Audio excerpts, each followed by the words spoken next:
The sea was quiet that night, so quiet that even the engines beneath the waves seemed afraid to break it. It was October 24th, 1944, in the Formosa Strait, a narrow passage of water pressed between the coasts of China and the island now called Taiwan. Above, the sky was bruised with the afterglow of fire.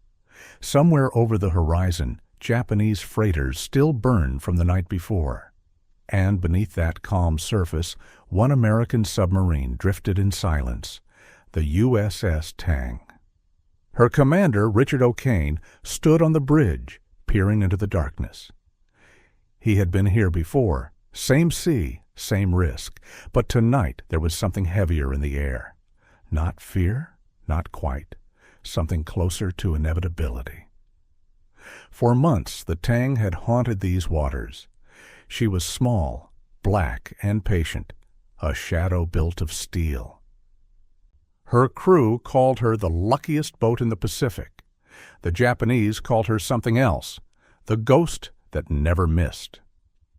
O'Kane had made a habit of appearing where the enemy least expected him, surfacing in the middle of convoys, firing at point-blank range, and vanishing again into the deep. He was calm, daring, methodical, the kind of man who believed in precision more than luck. And until tonight, the ocean had rewarded him. By every measure, this should have been a victory. Hours earlier, Tang's torpedoes had turned an entire Japanese convoy into floating ruin. 4 ships downed in minutes, the most successful single submarine attack of the war. The sea was still littered with oil and drifting wood when O'Kane gave his next order. Prepare one final shot, one last torpedo, one last ship. Then, home. The men were tired, but elated. They had fought through storms and depth charges, survived attacks that crushed weaker hulls, and outwitted fleets twice their size. The promise of San Francisco waited at the end of this patrol: clean uniforms, sunlight, the sound of something other than war. O'Kane raised his binoculars. A crippled freighter limped ahead, its stern half submerged. He ordered a new firing solution: calm, confident, exact. When the target drifted into place, he gave the command. Fire! The last torpedo left the bow with a low metallic cough. No trail followed behind it. The new Mark 18, electric and wakeless, left only darkness. The Tang's crew exhaled. For a moment, the submarine was still. They had done it, 24 torpedoes fired, every one a strike. The war could not ask for more from them. Laughter rose in the control room. Someone shouted, "Let's head for the barn." Even O'Kane smiled, easing his weight from one injured foot to the other. Above them, the sea was calm again. Below, the engines hummed like a heartbeat. Then a sound. Faint. Wrong. A high, thin whine cutting through the dark. At first, no one spoke. Then the sonar operator froze. "Captain, I think it's coming back." O'Kane turned to the periscope and saw it, a pale streak moving through the water like a comet, curling where it should have gone straight. His voice was steady, but his eyes widened. "Hard left rudder. All ahead. Emergency." The torpedo curved in a perfect circle, its rudder jammed, its path unbroken, racing toward the very submarine that had launched it. Inside the Tang, men shouted, levers slammed, engines roared. Steel groaned under sudden strain. But the sea allows no margin for error. The distance closed in seconds. And then, a flash, a deafening crack that tore through the hull. The lights flickered, the deck lurched, water surged through the aft compartments like a hand pulling the ship downward. In that instant, silence returned.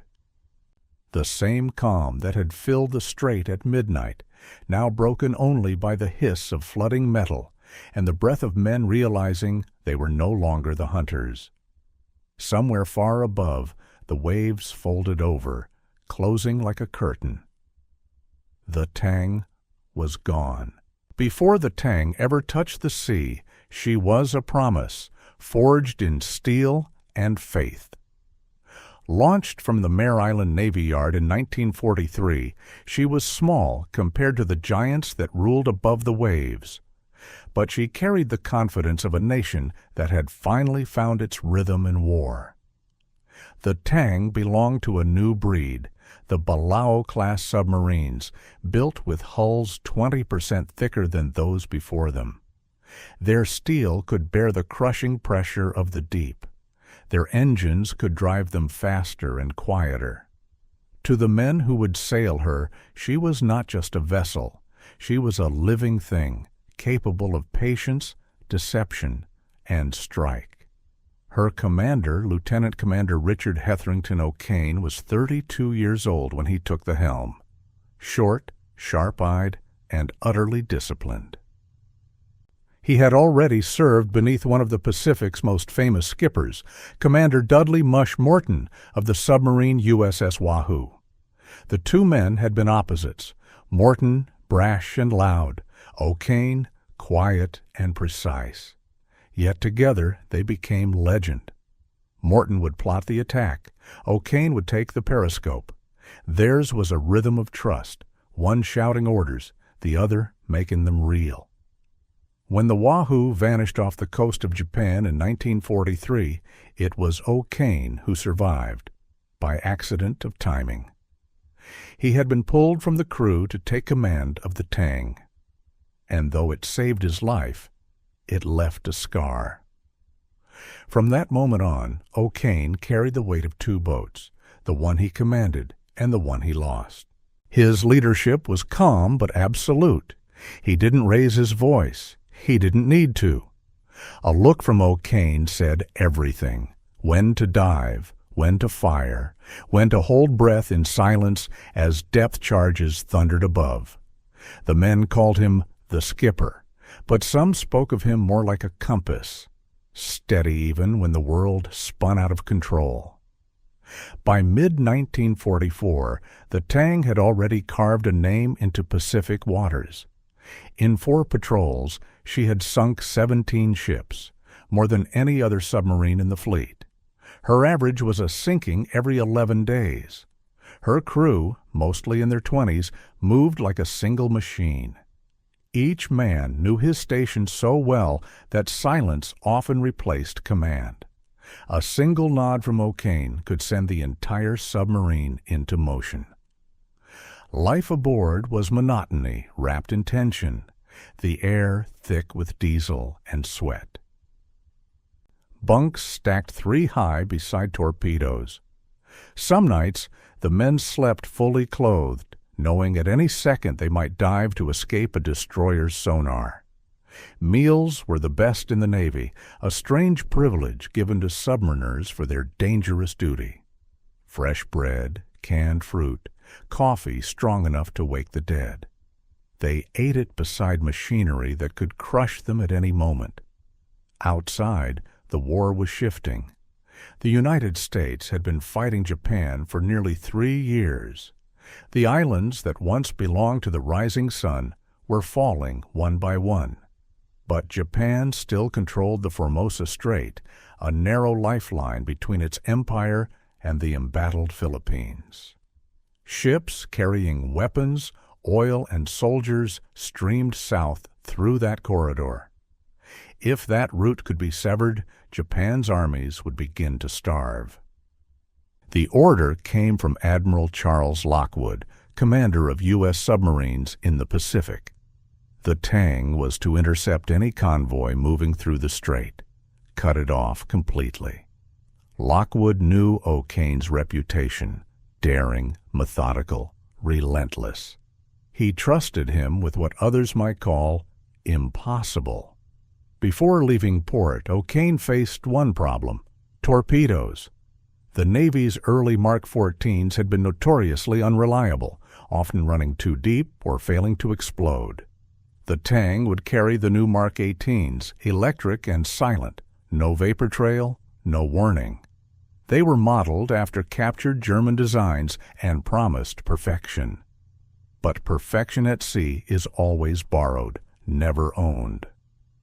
As preparations ended, the Tang's crew gathered for what most knew was their most dangerous patrol yet.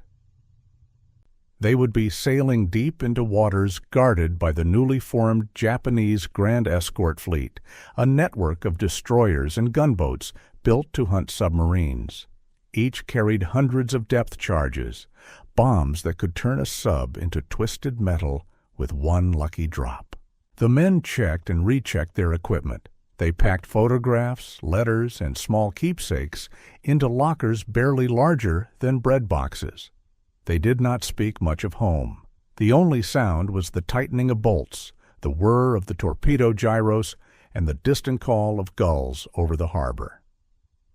On September 24, 1944, the Tang slipped quietly from Pearl Harbor. The sea was calm that morning, glassy and bright, as if unaware of the blood it would soon hold. Her crew numbered 87. Each man had signed the same unspoken agreement: to fight in silence, and if need be, to die the same way. For days the Tang pushed westward, diving and surfacing through the Pacific swells. Halfway across, a typhoon caught them, a monstrous wall of water and wind that battered the sub for hours. At one point, O'Kane fell through an open hatch, catching his foot on a ladder rung and breaking several bones. From that moment forward, he commanded from his bunk, charts spread across his chest, giving orders through the pain. It was said that even lying down, he could sense the ocean's moods: the tilt of the hull, the tone of the propellers, the pulse of pursuit. When the storm cleared, O'Kane ordered the Tang back on course. They would reach the Formosa Strait by early October. There, in the narrow water between two enemy coasts, he planned to strike again. To the crew, it was just another mission. To O'Kane, it was the final test, proof that discipline could overcome chance, that steel could outwit chaos. But the ocean has its own rules, and beneath its calm surface, one flaw was waiting, a single imperfection hidden inside a perfect weapon. By the time the USS Tang reached the Formosa Strait, the ocean had already changed. The water here was shallower, the air heavy with mist. Each dawn began gray and ended gray, the kind of sea that seemed to erase time itself. The crew had been at sea for nearly a month. Fatigue had settled over them, not as exhaustion, but as habit. They moved in silence, guided by instinct. Coffee, duty, silence, sleep. Even laughter came in whispers. But O'Kane was alert. He knew this stretch of water was the throat of Japan's supply line, the last artery feeding its armies in the Philippines. If Tang could choke it off, the invasion to the south would falter. He read the ocean the way a chess master reads the board. Every ripple a piece, every convoy a pattern. On the night of October 23, 1944, his instincts caught scent. Radar picked up a trail of faint pulses, small at first, then multiplying. The sonar man leaned forward, his headphones trembling. Multiple contacts bearing 270. O'Kane raised his head. A convoy, and not a small one. The display filled with dots. Ships stretched out across the strait like beads on a string. 6 freighters, 2 destroyers, and the heartbeat of heavy engines. It was perfect and impossible.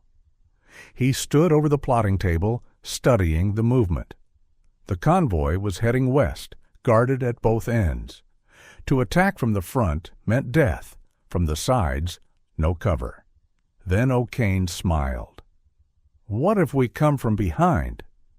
It was simple human nature. No one looks over their shoulder for death. He dropped Tang back, shadowing the convoy from the rear. Unseen, unheard. He ordered silent running. Engines slowed to a whisper. The air grew warm and stale. Men breathed shallowly, each aware that even a misplaced sound could give them away. Through the periscope, the convoy drifted in perfect order. 2 destroyers, one leading, one trailing, and a line of fat cargo ships heavy with troops and supplies. O'Kane waited. The trailing destroyer drifted out of position, leaving the rear exposed. He took the shot. Fire 1! Fire 2! Fire 3! 3 white flashes in the dark. Moments later, the sea erupted, thunder beneath the waves. The men of Tang felt the tremor run through the hull. They didn't cheer. Not yet. They waited for the counterattack, but none came. In the confusion, Japanese escorts turned toward the burning freighters, leaving a gap wide enough for Tang to slip away. By dawn, 4 ships had sunk. What the crew didn't know was that it was the single most successful submarine strike in the Pacific War. O'Kane watched from the periscope as debris floated by, lifeboats overturned, men shouting in Japanese, fires glowing across the water like drifting lanterns. He didn't linger. He gave the order to dive. The Tang slid beneath the surface, vanishing into the gray. To the men below, it was another victory. But to O'Kane, it was only the beginning. War never ends with a single blow. 2 days later, another convoy appeared. This one larger, 12 ships, 5 escorts. They moved in long columns across the strait, each ship spaced so far apart that they seemed like a floating city. O'Kane studied the formation. Something about it felt strange. "They're strung too thin," he muttered. "Why spread them like that?" He realized the Japanese commander had made a fatal error. The wide spacing meant the convoy could not defend itself. There would be no time to react if attacked from within. O'Kane made his decision. He would not attack from outside. He would become part of them. Tang crept forward, merging into the convoy's radar signature. At night, a submarine and a destroyer looked nearly identical on radar. In the confusion of blips and echoes, the Japanese would never know she was among them. O'Kane moved in. On the surface now, Tang drifted in silence. Her engines idled low, her shape blended with the sea. Rain fell, fine and steady. Every few minutes, the sky lit with flashes from distant lightning, brief X-rays of steel and shadow. Inside, men whispered and wiped sweat from their palms. No one wanted to be the sound that gave them away. At 2300 hours, the first target appeared through mist. A transport ship, her deck lights faintly visible. O'Kane lined up the periscope crosshairs and fired. Then another and another. Torpedo after torpedo left Tang's bow. 3, 4, 5, each running silent, invisible.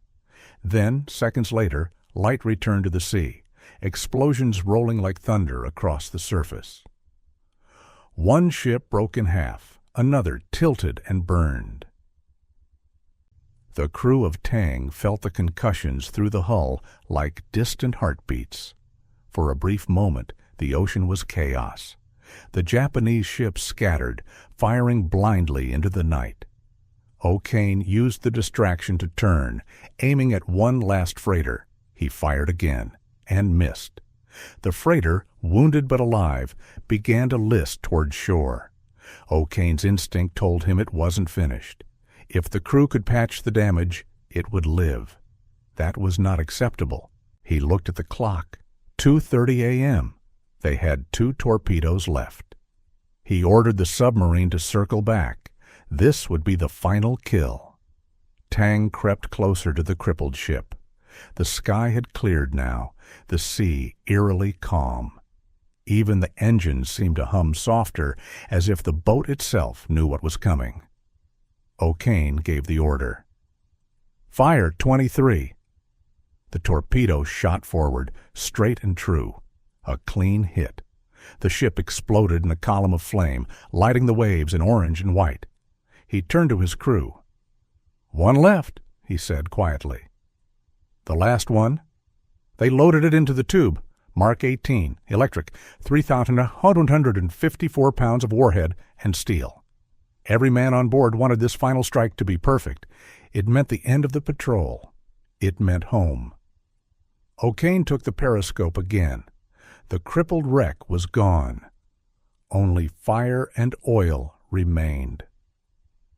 He aimed at the next target, a freighter limping away, its stern half sunk. He spoke softly. "Fire 24. The command echoed through the control room. A sharp hiss, a jolt, and the torpedo was gone. The men waited. 10 seconds, 20, 30, no explosion. Then, the sonar man frowned.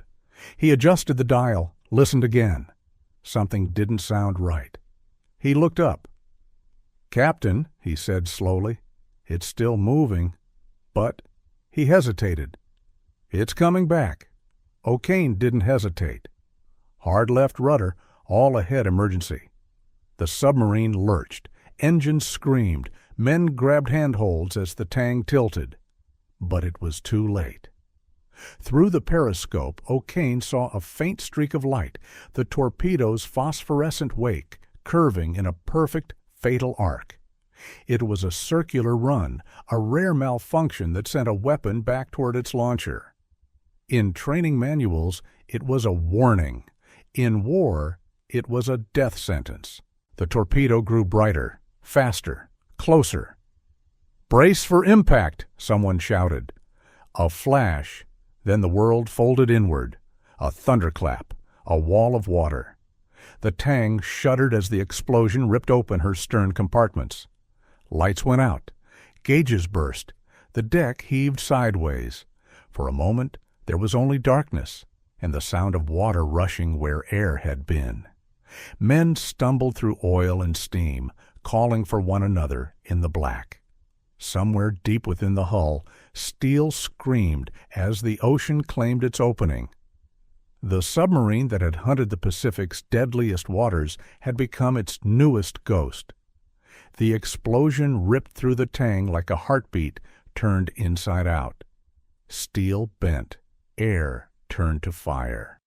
And in the span of a single breath, the ocean poured in.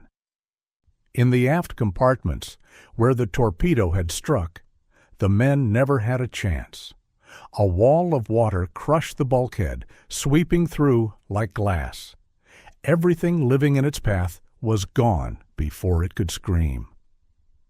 Up forward in the control room, the shock came first as light, a white flare that blinded, then vanished into smoke.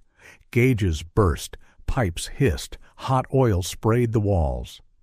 Then came the silence, that eerie, suspended quiet that follows catastrophe, the kind that makes every man listen for his own heartbeat. "Damage report," O'Kane called. But no one answered. The submarine had rolled hard to port, then leveled again. She was sinking, but slower than expected, the forward tank still full of air, the bow stubbornly buoyant. In the darkness, flashlights flickered on. Faces shone pale against red emergency light. "Seal the compartments!" Men moved through smoke, slamming hatches, spinning wheels until metal screamed. They were trained for this. They had drilled it 100 times, but never like this, never with the sea already inside.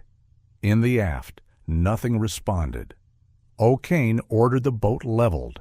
The ballast pumps groaned, trying to correct the angle.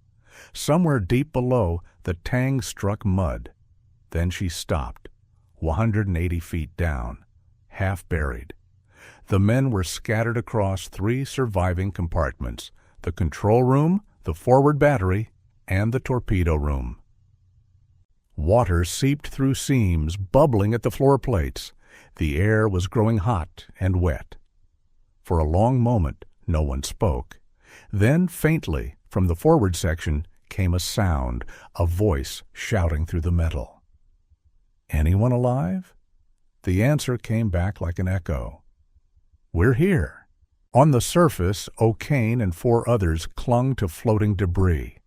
The explosion had thrown them clear from the bridge, a violent mercy that spared them the crush of water below.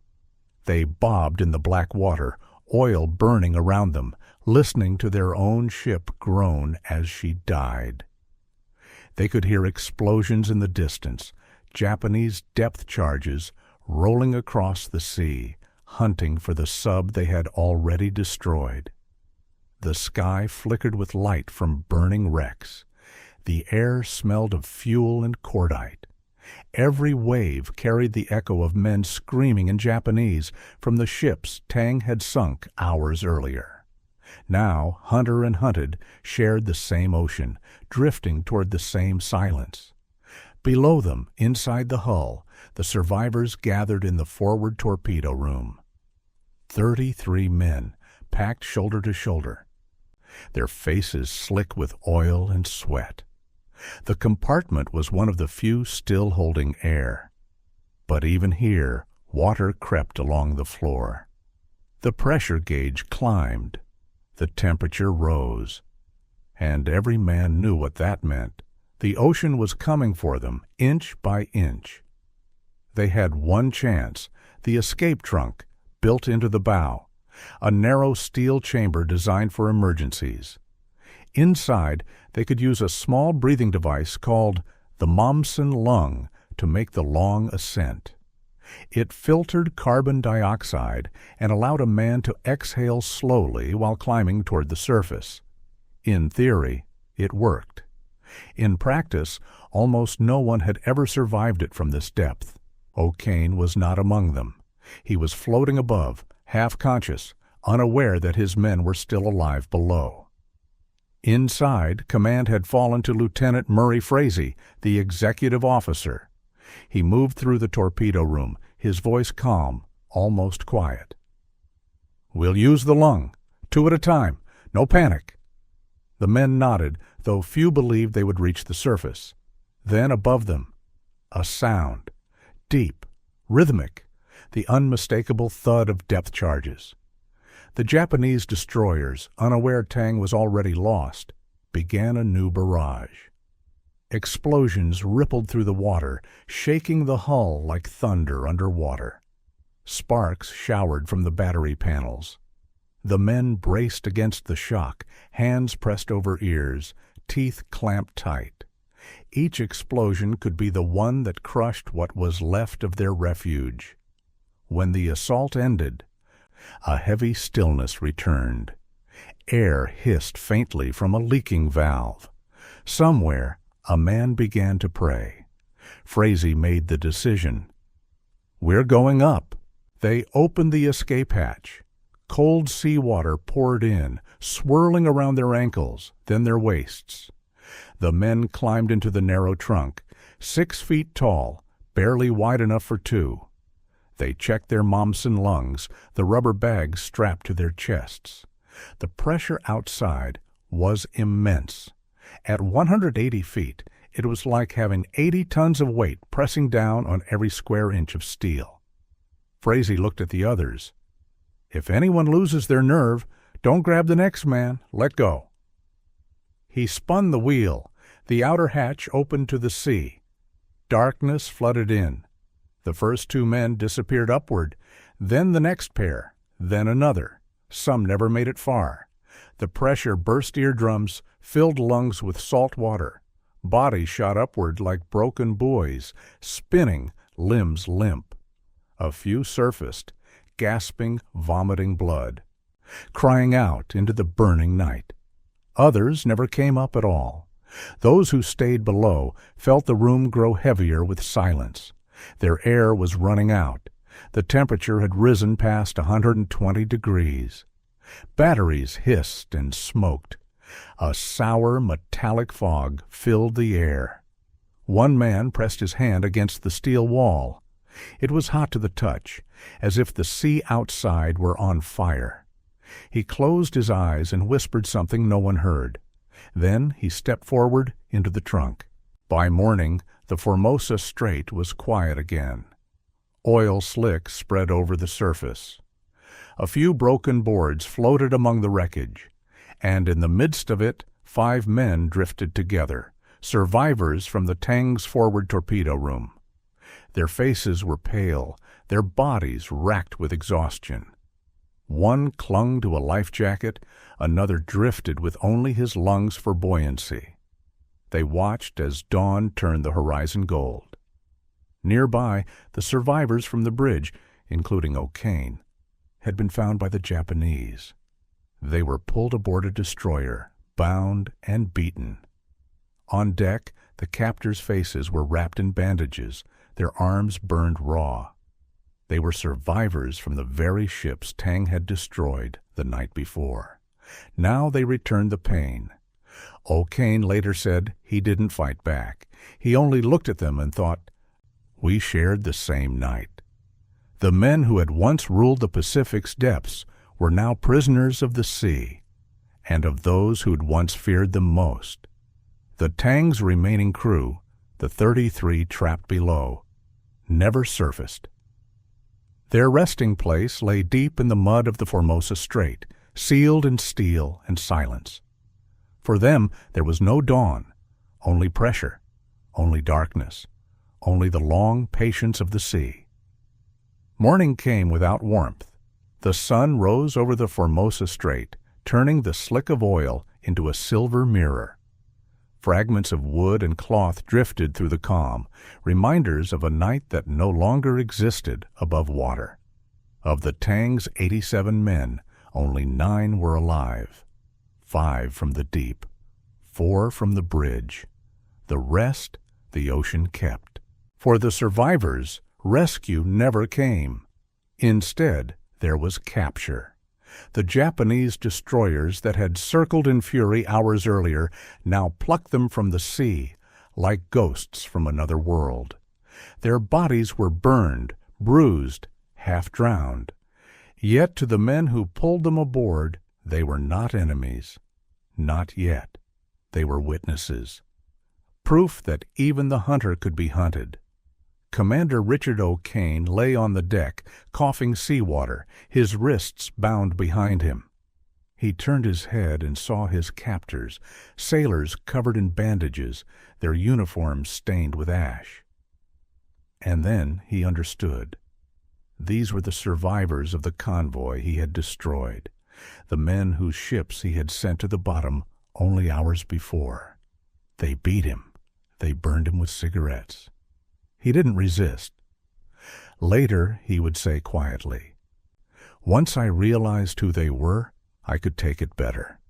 Because war at its end has no sides, only survivors." The months that followed were a blur of walls and hunger. O'Kane and his men were sent to Japanese prison camps, scattered across islands whose names they never learned. Food came rarely. Silence, often.